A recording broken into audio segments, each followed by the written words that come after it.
Bismillahirrahmanirrahim. Assalamualaikum warahmatullahi wabarakatuh.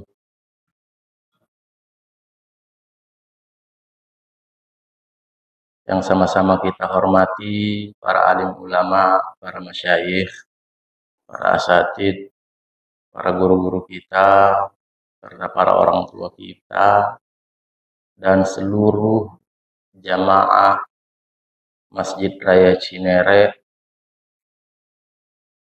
yang insya Allah dimuliakan dan rahmati Allah Subhanahu wa Ta'ala. Alhamdulillahi Rabbil Alamin, wal aqibatu lil muttaqin, wala udwana illa 'alal zalimin. Asyhadu an la ilaha illallah wahdahu la syarika lah, al-malikul haqqul mubin, wa asyhadu anna sayyidana Muhammadan 'abduhu wa rasuluh, shadiqul wa'dil amin. Allahumma salli wa sallim ala hadzal nabiyil amin wa ala alihi tahirin at-tayyibin wa ashabihil muntajabin wa man tabi'ahum bi ihsanin ila yaumiddin. Amma ba'd. Bapak Ibu sekalian, jamaah subuh yang insyaallah dirahmati Allah Subhanahu wa Ta'ala.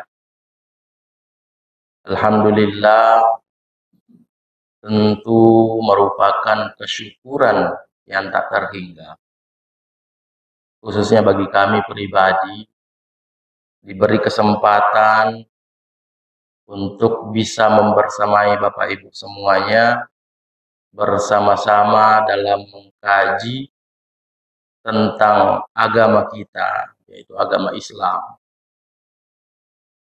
Dan yang terpenting dari itu adalah kesempatan untuk menambah saudara, kesempatan untuk menambah keluarga. Karena pada prinsipnya kita semuanya bersaudara, innamal mu'minuna ikhwah. Semua orang-orang yang beriman itu bersaudara. Maka nikmat silaturahmi ini merupakan kesyukuran kami pribadi bisa hadir bersama-sama menjalankan tanggung jawab kita, kewajiban kita selaku umat Rasulullah SAW, yaitu sholat subuh secara berjamaah. Terus yang kedua, nikmat yang paling besar yang harus kita syukuri adalah tentunya dengan Allah menitipkan rasa iman di dalam hati, serta membimbing kita untuk mudah melangkahkan kaki kita dari rumah untuk bisa sholat berjamaah di masjid yang kita cintai ini. Karena kenapa Bapak Ibu sekalian? Nikmat ini belum tentu semua saudara-saudara kita bisa merasakan nikmatnya. Banyak yang disibukkan dengan perkara-perkara duniawi. Dan mungkin banyak yang belum terketuk hatinya untuk melangkahkan kaki membersemi kita sholat subuh secara berjamaah. Maka tentunya nikmat ini pun perlu kita syukuri. Dan nikmat yang ketiga Bapak Ibu sekalian yang perlu kita syukuri adalah dalam hadis Rasulullah SAW, majtama'a qaumun fi baitin min buyutillah yatluna kitaballah wa yatadarasuna fihi illa nazalat alaihimus sakinah. Kata Sayyidina Rasulullah SAW bersabda, tidaklah satu kaum berkumpul di rumah dari sebagian rumah-rumahku, kata Allah, kata Rasulullah, illa nazalat alaihim sakinah. Faedah pertama yang didapatkan ketika kita berkumpul membaca Al-Quran, membaca kitabullah serta mempelajarinya, kata Rasulullah, illa nazalat alaihim sakinah. Ketenangan, ketentraman senantiasa tertancap di dalam hatinya. Keuntungan yang kedua adalah wa ghasyiyatuhumur rahmah. Rahmatnya Allah senantiasa meliputinya. Keuntungan ketiga wa haffat alaihimul malaikah, wa haffathumul malaikah. Jadi malaikat itu senantiasa mendoakan, senantiasa merangkulnya. Dan yang paling terakhir keuntungannya adalah wa dzakarahumullahu fi man indah. Allah sangat suka menyanjung orang yang rajin membaca Al-Quran, orang yang suka mendalami kitabnya, menyebutnya di antara malaikat-malaikatnya. Maka kita yang insya Allah hadir pada hari ini, begitu juga mungkin para jamaah yang belum sempat hadir bersama kita di masjid, tapi hadir secara online. Empat keuntungan ini insya Allah akan kita dapatkan. Tentu kita semua merasa tentram berada di dalam masjid. Dan insya Allah rahmat Allah subhanahu wa ta'ala senantiasa meliputi kita. Malaikat sampai saat ini masih menyaksikan kita, mencatat sebagai amal kebaikan. Dan yang terakhir, Allah sangat suka menyebut-nyebut nama-nama kita yang hadir di sini di depan para malaikatnya. Bapak Ibu sekalian yang dirahmati Allah subhanahu wa ta'ala, tentunya pada kajian subuh kali ini, karena kita baru memasuki bulan Sya'ban, sedikit banyaknya akan kita bahas sedikit terkait keutamaannya, yaitu keutamaan bulan Sya'ban.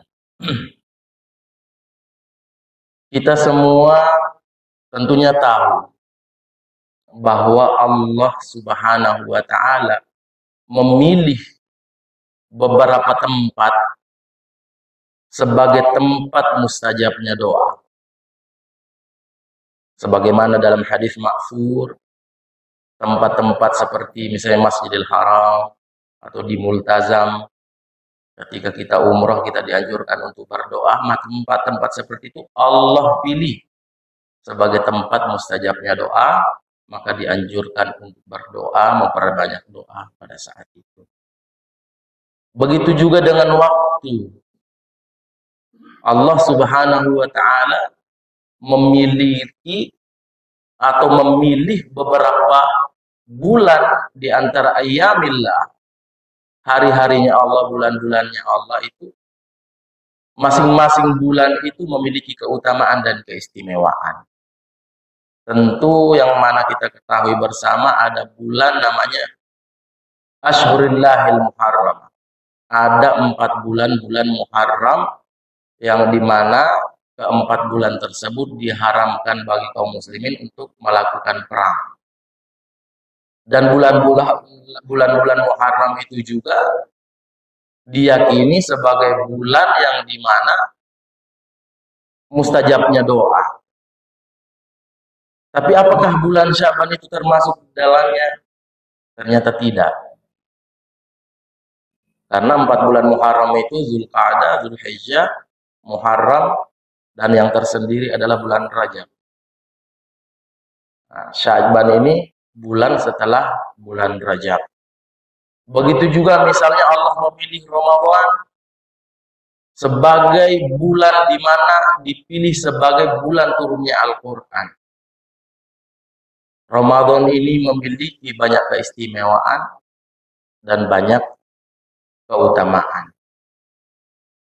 Nah, pembahasan kita pada subuh kali ini terkait bulan Sya'ban. Apa saja keistimewaannya? Kenapa bulan Sya'ban itu dikatakan bulannya Rasulullah Sallallahu Alaihi Wasallam? Nah, di dalam kitab Al-Yaqut wal Marjan, karya salah seorang ulama asal India, menghimpun beberapa kalam-kalam, ungkapan-ungkapan para ulama terkait fadilah atau keutamaan bulan Sya'ban. Nah, dalam buku ini dihimpun semuanya. Jadi bagi Bapak Ibu sekalian para akademisi misalnya yang ingin mendalami, ingin mencari tahu tentang keutamaan bulan Sya'ban, lebih baik kita merujuk ke buku itu karena di dalamnya terdapat banyak referensi ulama-ulama yang lain. Bapak Ibu sekalian yang dirahmati Allah Subhanahu wa taala. Begitu juga di dalam kitab Syekh Nawawi Al-Bantani Nihayatul Zain fi Irsyadil Mubtadi. Dalam kitab itu beliau sampaikan salah satu amalan yang dianjurkan di bulan Sya'ban adalah berpuasa. Kenapa demikian? Karena Rasulullah Shallallahu Alaihi Wasallam sangat suka berpuasa di bulan Sya'ban. Maka kata Syekh Imam An-Nawawi, dengan puasa kita di bulan Sya'ban tersebut bisa menjadi salah satu penyebab kita mendapatkan syafaatnya Rasulullah Sallallahu Alaihi Wasallam. Karena kita berpuasa karena ittiba kepada Rasulullah, karena mengikuti sunnah Rasulullah Sallallahu Alaihi Wasallam, sekaligus sebagai mahabbah cintanya kita kepada Rasulullah Sallallahu Alaihi Wasallam. Maka dengan asas cinta tersebut, insya Allah kita akan mendapatkan syafaatnya Rasulullah Sallallahu Alaihi Wasallam. Di dalam hadis dikatakan, an Aisyah qalat, karena Rasulullah Sallallahu Alaihi Wasallam yasum hatta taqula la yaftur. Disampaikan bahwa Sayyidah Aisyah radhiyallahu taala anha berkata bahwasanya Rasulullah Sallallahu Alaihi Wasallam itu berpuasa di bulan Sya'ban, saking banyaknya puasanya di bulan itu sampai-sampai Sayyidah Aisyah tidak tahu kapan beliau berpuasa dan kapan tidak. Wa yuftiru hatta naqula la yasum. Nah, ketika beliau tidak berpuasa atau berbuka, kita terkadang, kata Sayyidah Aisyah, menganggap bahwasanya beliau itu kapan puasanya dan kapan berbukanya. Fama ra'aitu Rasulullah sallallahu alaihi wasallam istakmala siyama syahrin illa Ramadan. Jadi sepanjang hayat Rasulullah, sepanjang hidupnya beliau tidak pernah melakukan puasa sebulan penuh kecuali di bulan Ramadan. Wa ma ra'aituhu aktsara siyaman minhu fi Sya'ban. Kata Sayyidah Aisyah, dan saya juga tidak pernah mendapati Rasulullah sallallahu alaihi wasallam melakukan puasa sebanyak puasanya di bulan Sya'ban. Maka para ulama sepakat salah satu amalan yang sangat dianjurkan di bulan Sya'ban adalah memperbanyak puasa. Caranya bagaimana? Sama seperti puasa sunnah yang lainnya.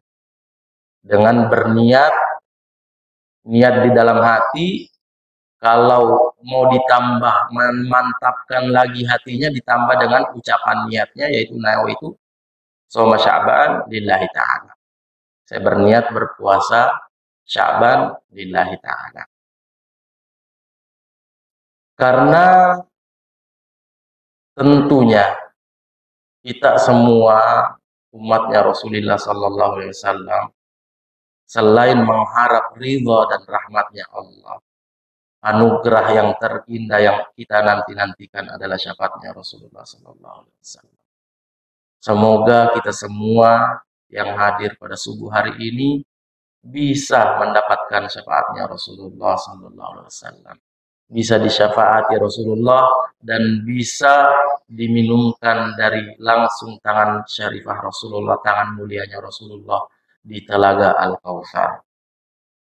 Maka Bapak Ibu sekalian yang dirahmati Allah, berbicara masalah cinta, mahabbah. Karena cinta inilah sebenarnya sumber daripada keberkahan itu. Ketika kita mencintai Sayyidina Rasulullah sallallahu alaihi wasallam, mengerjakan segala amalan yang disyariatkan, yang diperintahkan dan dicontohkan oleh Rasulullah, mahabbatan wattiba'an. Jadi mahabbahnya dulu. Kita cintanya karena Rasulullah. Maka karena kita cinta, akhirnya kita mengikuti semua apa yang dilakukan oleh orang yang kita cintai.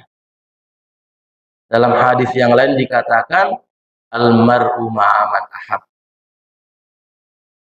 Seseorang itu akan dikumpulkan di surga nanti bersama orang-orang yang dicintainya. Nah, hadis ini asbabul wurudnya, salah seorang sahabat saat itu sedih. Terus Rasulullah bertanya, kenapa engkau bersedih? Kata sahabat tersebut, ya Rasulullah, kami sangat bersyukur sekali Allah anugerahkan kami bisa hidup sezaman dengan engkau, bisa memandang wajah indahmu, bisa memelukmu dan bisa mencintaimu ya Rasulullah. Tapi yang kami sedihkan nasib kami di akhirat kelak ya Rasulullah. Apakah kami bisa kembali bertemu denganmu dan bisa dikumpulkan denganmu serta bisa memandang wajahmu yang indah. Maka kata Rasulullah, tenang saja wahai sahabatku, karena sesungguhnya almar'u ma'aman ahab. Orang-orang itu dicintai di hari akhir kelak bersama orang-orang yang dicintainya. Jika engkau mencintaiku pada hari ini, maka insya Allah kelak engkau pun akan dikumpulkan bersamaku di surganya Allah Subhanahu wa Ta'ala. Maka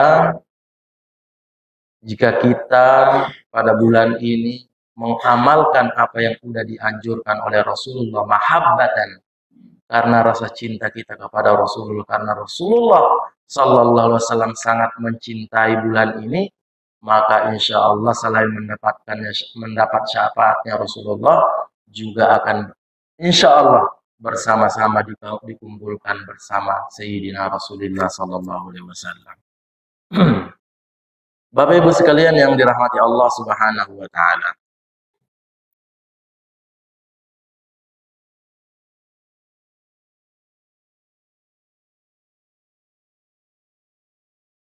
Keutamaan dan keistimewaan bulan Sya'ban yang lain apa? Dikatakan di dalam hadis yang lain, an Usamah bin Zaid qala Rasulullah sallallahu alaihi wasallam, qultu ya Rasulullah, lam araka tasumu syahran minasyuhur ma tasum min Sya'ban.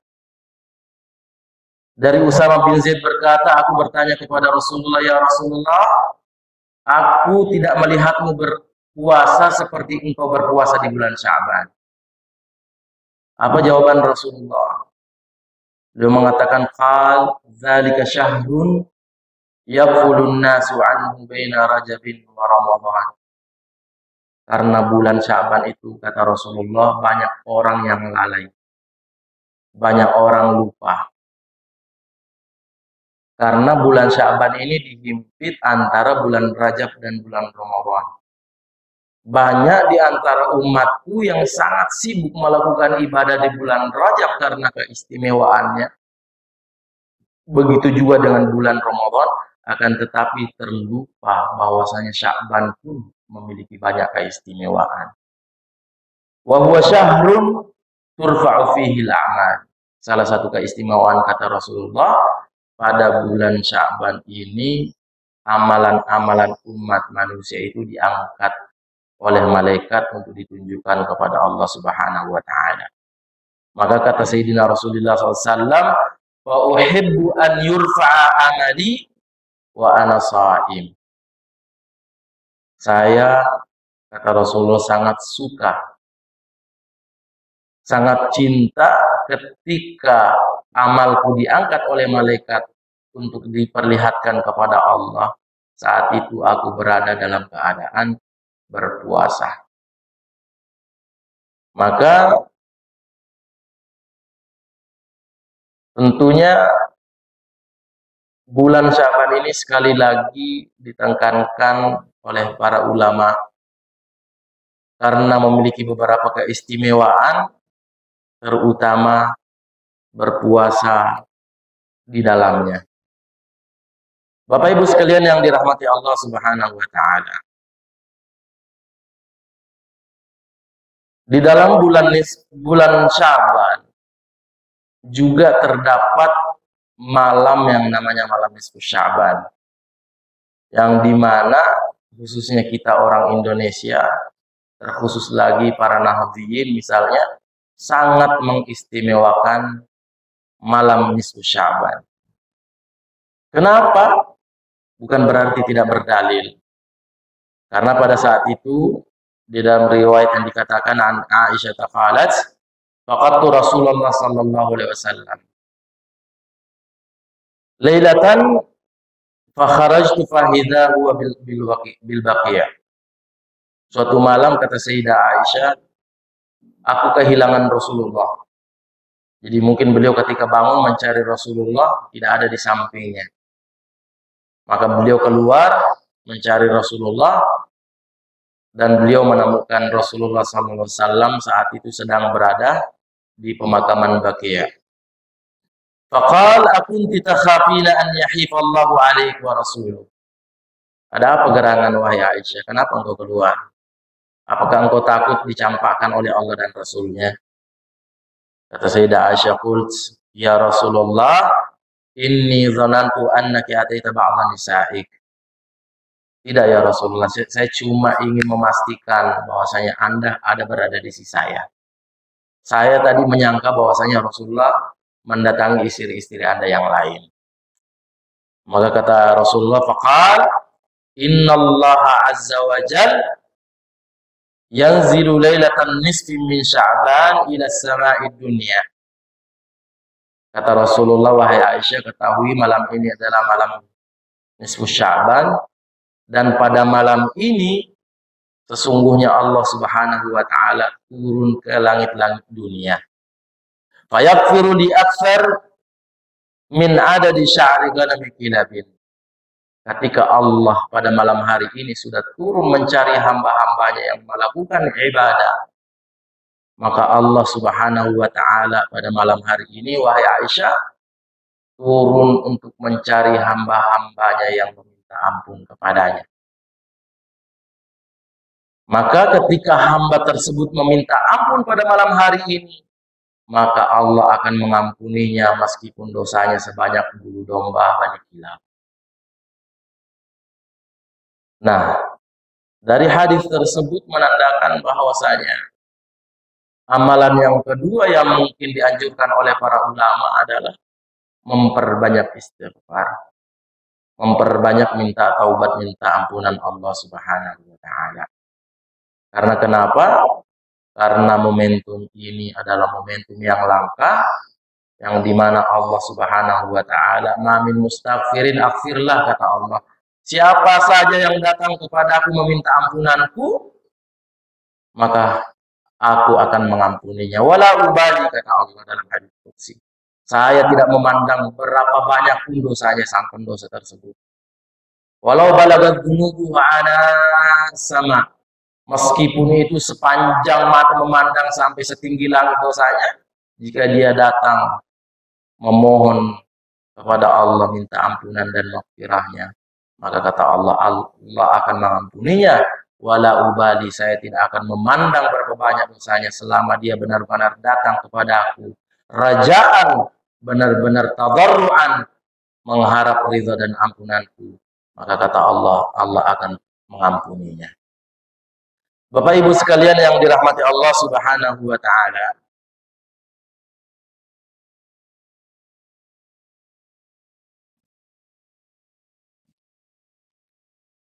Kata para ulama, kenapa salah satu alasan bulan Sya'ban ini istimewa?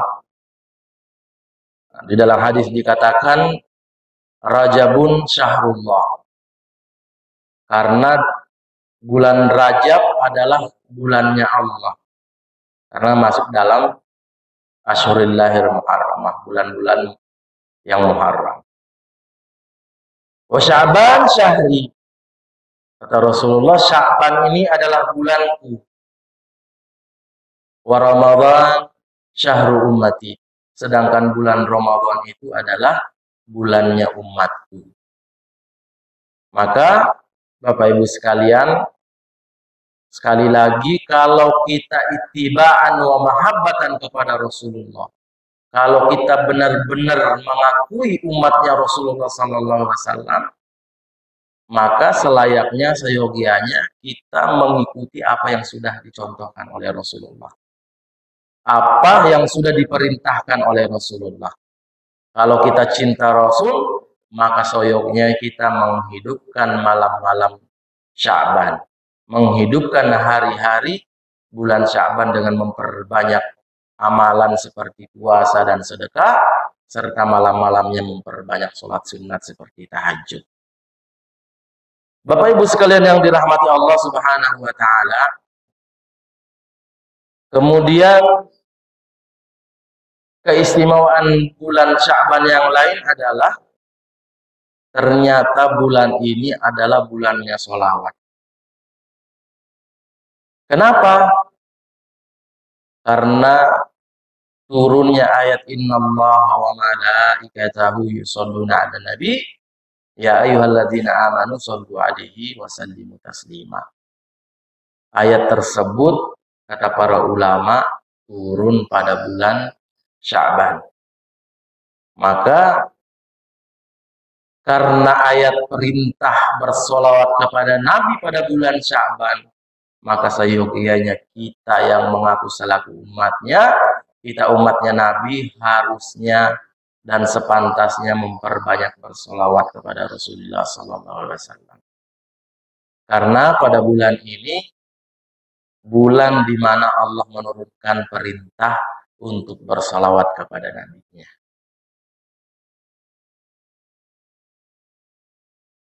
Tentunya sebagaimana kita paham bersama bahwasanya fadilah sholawat pun kepada Rasulullah sangat banyak. Sebagaimana diriwayatkan bahwasanya man shalla alayya sholatan sallallahu alaihi asyaran. Siapa yang bersolawat kepadaku, kata Rasulullah sallallahu alaihi wasallam, sekali saja satu solawat, maka Allah akan bersolawat kepadanya 10 kali. Salawatnya Allah kepada hambanya seperti apa? Tentunya dengan memberikan rahmat dan ridhonya. Ketika rahmatnya Allah sudah meliputi kita, maka semua kesusahan, semua problematika kehidupan, insya Allah akan menemukan solusi-solusi. Karena dengan rahmat itu, rahmat inilah kata para ulama yang membimbing kita untuk senantiasa lurus dalam menjalankan syariat-syariat Allah. Kalau bukan karena rahmat Allah, kita akan melenceng. Maka rahmatnya Allah Subhanahu wa Ta'ala itu dalam hadis dikatakan, inna rahmati wasi'at ghadabi. Sebesar apapun murkanya Allah Subhanahu wa Ta'ala kepada hambanya, sebesar apapun kemarahan dan kemurkaan Allah, ternyata kata Rasulullah, rahmatnya Allah itu masih jauh lebih besar daripada amarahnya Allah. Maka salah satu penyebab kita diampuni dosanya sebenarnya karena rahmatnya Allah. Karena Allah ketika sudah merahmati, sudah mencintai dan menyayangi hambanya, dia akan menjadi kekasihnya Allah Subhanahu wa Ta'ala. Ketika kita sudah menjadi kekasihnya Allah, Bapak Ibu sekalian, di dalam hadis qudsi pun dikatakan, ketika seorang hamba sudah menjadi kekasihku, maka aku akan menjadi matanya dengan dia memandang, akan menjadi tangannya dengan tangannya tersebut menggenggam, dan menjadi kakinya dengan dia berjalan kepada hal-hal yang diridhai oleh Allah Subhanahu wa Ta'ala. Oleh karena itu, Bapak Ibu sekalian, kita sekali lagi sering mengaku umatnya Rasul. Sering yakin dan pede menganggap bahwasanya kita ini umatnya Rasul. Pertanyaannya, apakah benar dan apakah Rasul sudah ridho dan mengaku kita sebagai umatnya? Itu pertanyaannya. Bagaimana mungkin kita yang mengaku umatnya Rasul, kita yang mengaku sebagai pengikutnya Nabi, kita mengaku mencintai Rasul tapi sangat bakhil, sangat susah untuk bersolawat kepada Rasulullah SAW. Bukan cuma itu, bahkan mungkin terkadang kita mendengarkan sholat pun tidak mau. Na'udzubillah summa na'udzubillah min dzalik. Bagaimana mungkin Rasul mau memberikan syafaatnya, sedangkan kita malas untuk bersolawat kepadanya. Jadi kalau kita mengharapkan syafaat Rasul, seyogianya kita memperbanyak bersalawat kepada Rasulullah SAW. Khususnya pada bulan di mana Allah Subhanahu wa Ta'ala menurunkan ayat perintah untuk bersalawat kepada baginda Rasulullah SAW. Bapak Ibu sekalian yang dirahmati Allah Subhanahu wa Ta'ala, mungkin poin terakhir sebelum kita menutup kajian subuh kita pada pagi hari ini, keistimewaan terakhir, meskipun masih banyak keistimewaan yang lain. Kata para ulama, bulan Sya'ban ini kenapa menjadi istimewa? Karena ia merupakan bulan persiapan, pemantapan hati sebelum kita bertemu bulan mulia, bulan Ramadan. Dikatakan qala Abu Bakr al-Balkhi rahimahullah, Syahrul Rajab Syahrul Zara. Salah seorang ulama mengatakan, Abu Bakar al-Balkhi, bahwasanya Syahrul Rajab, bulan Rajab itu merupakan bulan untuk menanam. Wa syahrul Sya'ban syahrul syaqquz zara. Dan pada bulan Sya'ban itu waktu untuk menyirami tanaman.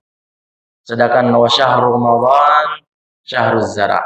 Sedangkan bulan Ramadan itu sendiri setelah kita menanam, setelah kita menyirami tanaman kita, yang terakhir apa yang kita tunggu? Tentu kita menunggu untuk menuai hasil daripada tanaman atau panenan kita. Maka para ulama mengatakan bulan Sya'ban ini benar-benar difungsikan sebagai bulan persiapan. Sebagaimana misalnya para tentara ketika akan dikirim untuk berperang, tentu akan digembleng sebelum akan dikirim ke perbatasan atau dikirim ke medan perang. Karena bulan Ramadan ini, kata para ulama, benar-benar bulan di mana kita kalau bisa 11 bulan kita mengejar urusan duniawi, maka pada bulan Ramadan itu kita khusus persiapkan untuk akhirat kita.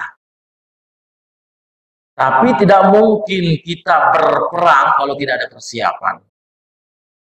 Maka bulan Sya'ban ini adalah momentum untuk benar-benar mempersiapkan diri, memperbanyak melatih diri, membaca Al-Quran misalnya.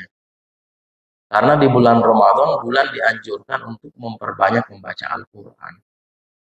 Agar supaya nanti ketika kita sudah masuk bulan Ramadan, tidak tertatih-tatih lagi, tidak susah payah lagi untuk membaca Al-Quran. Karena sudah mulai terbiasa.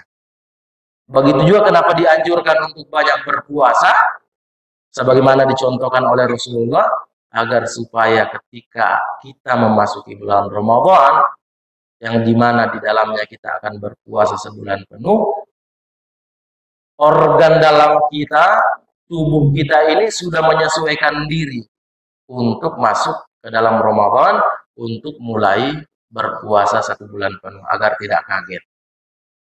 Oleh karena itu, Bapak Ibu sekalian yang dirahmati Allah Subhanahu wa taala, kita berdoa mudah-mudahan pada bulan Syaban ini Allah senantiasa menuntun kita, Allah senantiasa menuntun hati kita untuk benar-benar bersabar memperbaiki diri, untuk benar-benar bersabar muhasabah diri, memantaskan diri istilahnya sebelum kita memasuki bulan suci Ramadan. Bapak Ibu sekalian yang dirahmati Allah Subhanahu wa taala. Sebagai tambahan sebelum kita menutup kajian subuh kita pada pagi hari ini, kami menasihati diri kami pribadi dan mengingatkan sesama umat Islam bahwasanya ada hadis Rasulullah yang mengatakan salafun muhlikat. Ada 3 perkara yang membahayakan diri umat Islam atau diri seorang mukmin. 3 perkara ini mampu menghapus amal kebaikan anak cucu Adam. Apa 3 hal tersebut Bapak Ibu sekalian? Yang pertama kata Rasulullah, i'jabul mar'i binafsihi. Merasa ujub, berbangga diri dengan dirinya.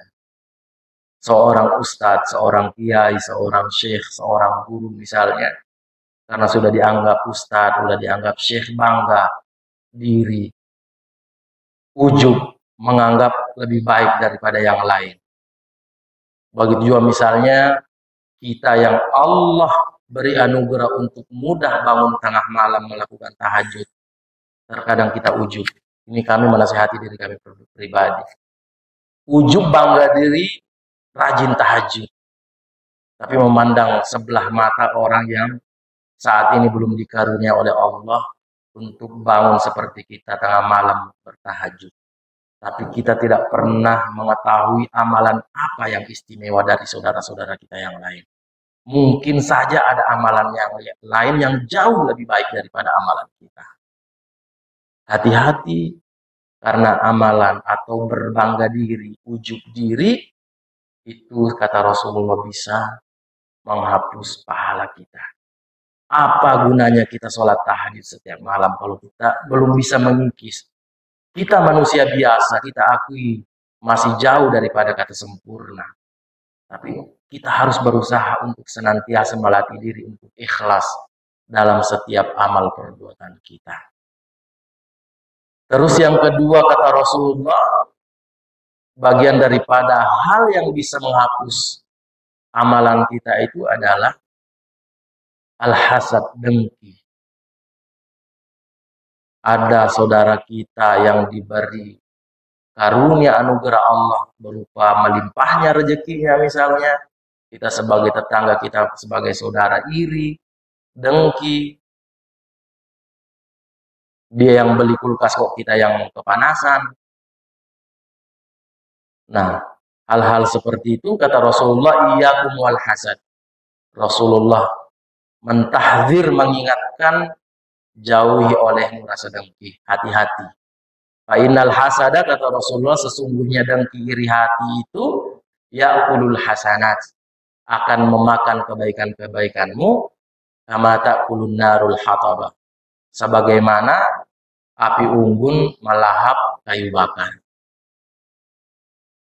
Jadi kembali lagi kami menasihati diri kami Bapak Ibu sekalian, sebisa mungkin kita menjauhi itu, menjauhi iri hati, dengki kepada sesama, apalagi kepada tetangga dan sanak famili kita. Dan yang terakhir Bapak Ibu sekalian, bagian daripada al-muhlikat yang menghancurkan amalan kita adalah sebagaimana dikatakan dalam hadis riwayat sahih, atadruna manil muflis. Suatu saat Rasulullah bertanya kepada sahabat, tahukah kalian siapa mereka orang yang merugi? Siapakah mereka orang-orang yang bangkrut? Kata sahabat, hum la dirhamalah wala malalahu. Orang bangkrut, orang yang merugi ya Rasulullah, adalah mereka yang tidak memiliki uang dan mereka yang tidak memiliki harta benda. Kata Rasulullah tidak. Ketahuilah, kata Rasul, sesungguhnya orang-orang yang merugi itu mereka yang kemudian hari. Dalam surah Al-Kahfi dikatakan, yahsabuna annahum yuhsinuna sun'a. Sudah banyak melakukan kebaikan, merasa bahwasanya kebaikan itu yang akan mengantarnya masuk surga. Tapi kan di mata Allah belum tentu apa yang kita lakukan itu berupa kebaikan. Kewajiban kita untuk menjalankan syariat, tapi masalah diterima atau tidaknya itu urusan prerogatif Tuhan. Tugas kita sebagai hamba mengikuti perintah Allah dan Rasul-Nya. Nah, kata Rasul, orang-orang yang merugi, yang muflis adalah mereka yang kemudian hari datang dengan segunung amal kebaikan, akan tetapi habis karena perkara-perkara yang tidak dia sadari. Apa perkara itu? Yaqulu mala hadza, dia memakan harta orang lain, dia mengambil hak-hak orang lain, meskipun dia banyak sholawat, banyak sholat, banyak sedekah, dan amal-amal yang baik yang lainnya, tapi karena dia suka zalim kepada saudaranya, suka mengambil hak orang lain, maka kata Rasulullah, hati-hati. Ini bagian orang-orang yang merugi di hari kemudian kelak. Wa daraba hadza, suka menzolimi, suka memukul orang lain. Karena dia dianugerahi badan yang kuat, badan yang kekar, suka menindas yang lemah. Maka suatu saat nanti di persidangan Allah, di padang mahsyar, dia datang dengan segunung pahala, segunung amal kebaikan. Satu persatu orang yang pernah dia zolimi dikumpulkan. Datang si fulan, ya Allah, aku tidak rela dia masuk surga. Kenapa? Saat itu dia pernah mengambil jatah tanah saya, dia harusnya cuma sampai di sini, tapi mematok sampai di sini. Itu hak saya, ya Allah. Maka pada hari ini, di mana tidak ada keadilan di atas keadilan-Mu, ya Allah, aku meminta keadilan. Maka kata Allah, ambil pahalanya. Diambil. Begitu seterusnya, sampai orang mau habis yang dia zolimi, habislah amal kebaikannya. Yang tersisa adalah, sedangkan masih banyak orang yang antri yang minta keadilan. Maka di hari itu sudah habis pahalanya, datang lagi, ya Allah, dia juga pernah menzolimi saya, dia pernah memukul saya, dia pernah mencaci saya, dia pernah mengata-ngatai saya, dia pernah memfitnah saya. Allah melihat sudah tidak ada amal kebaikan yang bisa ditimpakan, diambil untuk yang si fulan. Maka kata Allah, ambil dosa si fulan, timpakan kepada dia. Na'udzubillah, summa na'udzubillah. Oleh karena itu, Bapak Ibu sekalian, sekali lagi, kami pribadi menasihati diri kami pribadi, mengingatkan seluruh jamaah umat Islam, saudara-saudara kita semua, untuk senantiasa berusaha berhusnuzon kepada Allah, berusaha husnuzon kepada sesama makhluk. Jangan pernah menganggap diri kita lebih baik daripada orang lain. Karena yang pada hakikatnya yang tahu man adalla sabil itu hanya Allah. Siapa yang paling sesat, siapa yang paling hina, itu cuma Allah. Bukan kita yang menilai orang. Nah, kumumbil zawahir, kita kita melihat. Waktu syuruk sudah. Kita melihat secara zahir, tapi Allah yatawallas sarair, yang mengetahui rahasia-rahasia yang ada di dalam hati itu, yang bisa mengetahui kedalaman hati seseorang hanya Allah Subhanahu wa ta'ala. Oleh karena itu, Bapak Ibu sekalian, yang terakhir sekali lagi, mari kita bersama-sama pada bulan Sya'ban ini benar-benar mempergunakan momentum ini sebagai muhasabah diri, sebagai momentum introspeksi diri, sebagai momentum untuk persiapan kita memasuki bulan suci Ramadan dengan berusaha memaksimalkan amal ibadah, memaksimalkan amal-amalan yang ma'thur, yang dicontohkan oleh Rasulullah dan telah dicontohkan oleh para salafus saleh. Maka kita juga selain memperbanyak persiapan untuk memasuki bulan Ramadan, tentu introspeksi diri kita terakhir adalah menjaga hati, berusaha untuk senantiasa ikhlas dalam setiap amal perbuatan kita, berusaha untuk fokus pada kesalahan dan kekurangan kita tanpa menoleh kiri kanan melihat aib saudara-saudara kita. Dianjurkan berdoa di bulan Sya'ban, Allahumma basyirna fi Sya'ban wa ballighna wa ahadina wa ikhwanana Ramadan. Allahumma basyirna fi Sya'ban wa ballighna wa ahadina wa ahbaban lana wa ikhwanana Ramadan. Wallahul muwaffiq ila aqwamit thariq. Assalamu alaikum warahmatullahi wabarakatuh.